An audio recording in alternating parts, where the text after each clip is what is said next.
Hello, and welcome to another War of the Visions Guild Wars map review for the month of December, last month of the year. We're going to go over the Snowy Mountains map, which is giving an advantage to wind units.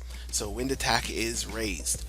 The two most popular, or the two units that you're probably going to see the most, which is going to be Luartha and 2B, which are probably one of the more widespread units. You may see Tifa, you may also see Halloween Leela, but I've generally been seeing these units the most.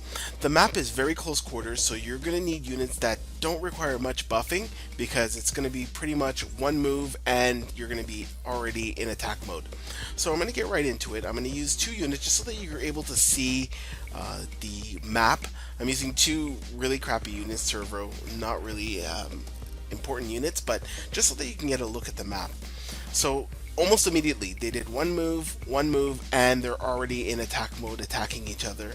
You can see the map is rather small. It's not a big map.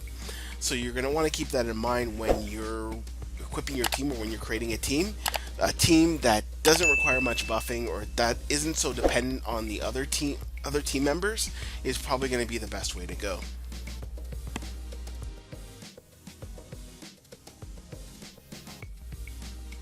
I'm just going to freeze it right here, so this you're going to be able to, it's probably the best look at the entire map. So you're going to see it's really not that many squares. It's probably maybe 10 squares by 10 squares from one edge to the end, like in terms of height.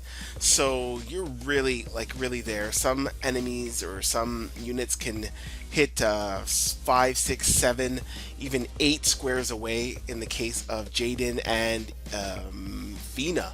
I think Fina can hit 7 or 8 squares away. So you're pretty much right in the thick of it almost immediately. So just once again, keep that in mind when you're building your team. We're going to do a second round once again, this time with other units, so that you're going to be able to, just so that we're able to view the entire map, kind of like scrolling back and forth to see.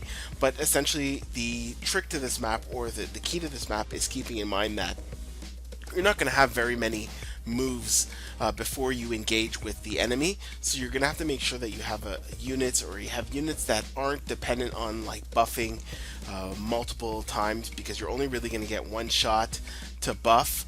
So one shot to buff, and then you're going to get attacked, or you're going to get hit, or you're going to be doing some hitting. So just keep that in mind when you're selecting your team.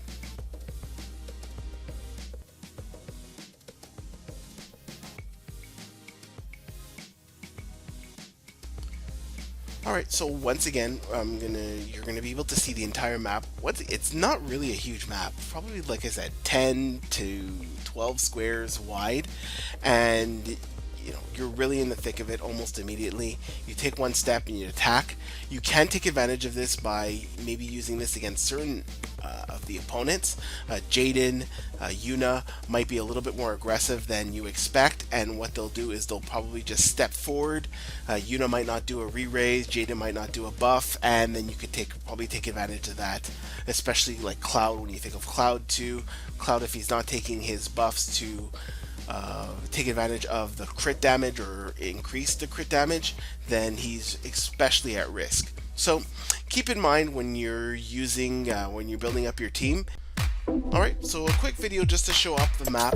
If you like these type of videos, leave a comment, like, share, and that is it. Flixbolt out.